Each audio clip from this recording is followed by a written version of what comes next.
So I'm just going to talk a little bit more about Kallmann syndrome, just in general, give you a little more specifics, since Jared didn't really feel comfortable doing it. So Kallmann syndrome basically just comes down to the two main points, one of which is that it's just a failure to start puberty, and the second is anosmia, which is also what Jared talked about with the not being able to smell. So that's pretty much what comes down to it, if you want to simplify what Kallmann's is. As far as the genes go, Kallmann's can either be sporadic genetically or it can be inherited. As far as we know, Jared doesn't have anybody in his family that has Kallmann syndrome or any symptoms of hypogonadotropic hypogonadism, also known as HH. Kallmann's was discovered in 1944 by a man by the name of Franz Joseph Kallmann. I think he was French, I don't know. But he was the one who described Kallmann syndrome, and then a Spanish doctor actually made the connection between anosmia and HH, or anosmia and Kallmann syndrome. What do you want? Come here! Guess you're gonna have to hold on for a second. Sorry about that, the dog was hungry. Just forgot to feed him. Not forget, I didn't forget to feed him. He just wasn't hungry yet.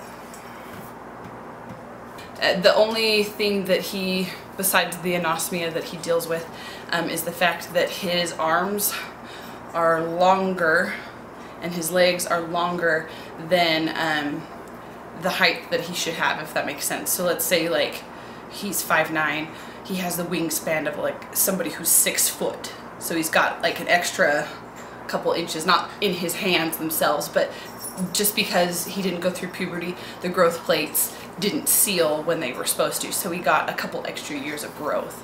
One thing that they do worry about with people with Kallmann syndrome is osteoporosis. Where does Kallmann syndrome originate, or as far as the body goes? I've got a picture, a cross-section of the brain. Right here is the thalamus. Okay, right here is the hypothalamus.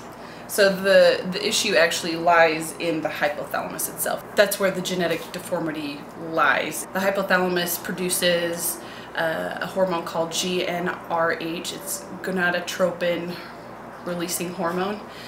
So that hormone is sent down to the pituitary, which is right here. Okay, so hypothalamus sends GnRH to the pituitary. The pituitary in turn creates LH and FSH.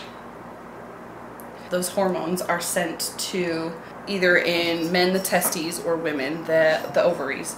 So what's going on up here with the hypothalamus and the pituitary, this isn't sending the proper hormones to the pituitary, and then in turn it's not sending the proper hormones to either the ovaries or the testes. And I've said before that men and women can have Kallmann syndrome. It's a little more rare for women than it is for men, but that's it's kind of a three-step issue. But it starts up here with the hypothalamus. That gives you a better idea of Kallmann syndrome, I think, I hope. When Jared was growing up, he got to a point, I think he was like 7 or 8 years old, and he wasn't growing, and the doctors actually noticed that he wasn't growing. He was smaller than all of the other kids, and so because he wasn't growing, they actually gave him human growth hormone. And so it did help him to grow. So at one point they actually were on the verge of figuring out what was going on, or there were signs early on that something was not right. A lot of patients, after they're diagnosed with Kallmann syndrome, they talk about how their doctor just thought that they were a late bloomer. Because, I mean, there are people who are late bloomers, but this is a completely different situation. And Jared was a late bloomer in a sense, just not in the way that they thought he was a late bloomer. So we did the growth hormone and grew a little bit, but then, you know, at that point it stopped. Rather than trying to figure out what the underlying cause of not growing was, they just kind of let it go. And there's no one to blame for that. It happens. looks life. Some people are diagnosed at 9.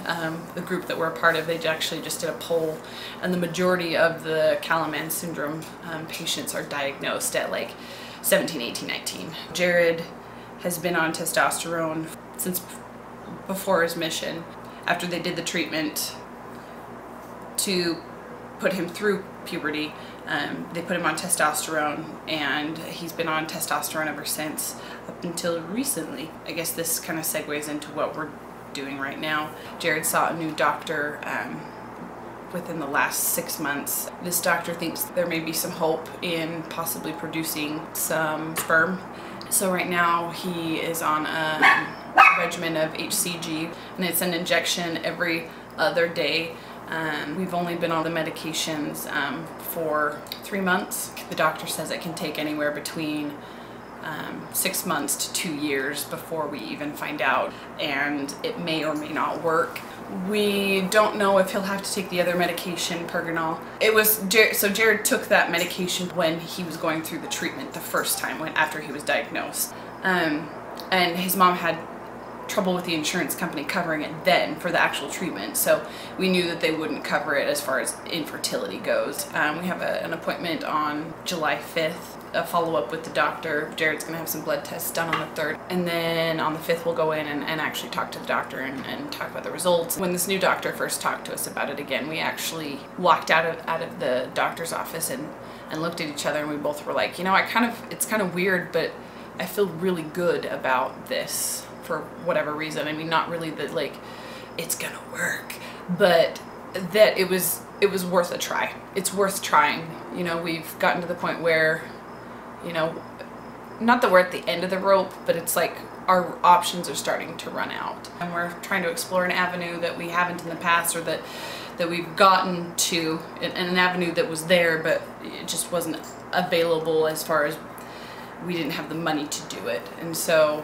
right now, again, we're not paying $1,000 a month. We're only doing one of the medications. We don't know if we'll need to do the other medication too. If we're lucky, we may have some babies, and if we're not, then we won't. If it doesn't work, it'll be nice to have explored this option and know for like a finality, like that this does not work. Like there's no point in like hoping or wishing or whatever, you know, that it's been explored and this is not going to work. So I think that's kind of comforting in a weird kind of way, just to kind of have, if it doesn't work, the door is closed and we just know not to worry about it anymore. You know, it's just, yeah. Oh, and so we're gonna go and see a genetic counselor. I actually have to get the number from the doctor's office. They gave it to us and we were supposed to get set up with an appointment a while ago, but the medical assistants never called us back, so it's kind of life, right? Falling through the cracks. They will help us find out where the defect in Jared's gene lies that caused the Kallmann syndrome. And I think that's it. One more thing, one more, I promise, this is the last thing. I just want to thank all my friends for all of the support and the love from the first video that we put on Monday. You guys don't know how much your words mean to us, and the support from afar. It's easy to feel alone in all of this, like nobody knows what we're going through, and to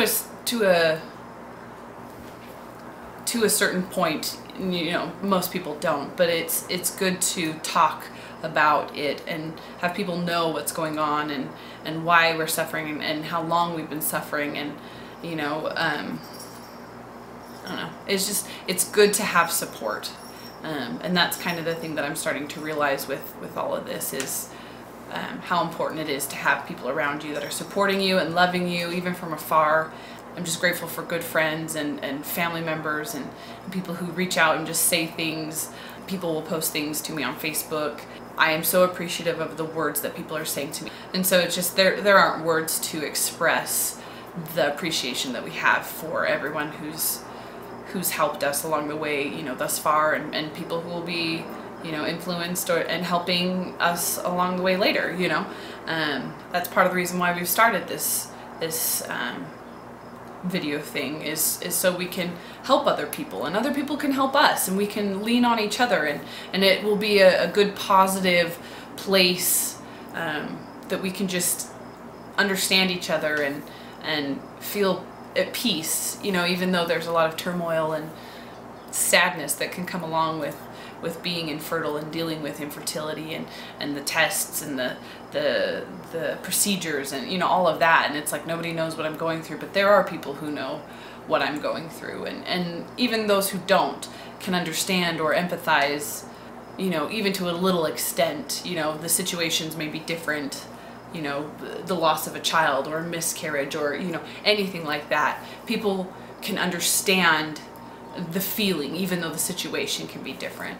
And so in that, we're all together in this. You know, we've all experienced something that's hard, something that has tried our faith, something that has been a weight, a burden, a huge burden on our shoulders. And so the fact that we can share this in this together is a beautiful thing. So I guess that's, I don't know why I went there. Sometimes I get serious and I just can't take myself seriously when I'm serious. For real. Z's. Alright, so for real, I'm done this time. So, thanks for watching. Comment below if you have any questions. I am more than happy to share. I'm a very open individual. Jared, for the most part, is fairly open. I mean, he doesn't want to talk about the details. But any questions that you guys have, I can answer. I'd be more than happy to answer. If you want to follow us on Facebook, Twitter, Instagram, Tumblr. I've never tried Tumblr out, but we have a Tumblr account, and I actually kind of like it. I like that I can post video and Instagram, and it's all kind of like blogged together in one big thing. But yeah, we just want to thank you for the support. Thank you for the love.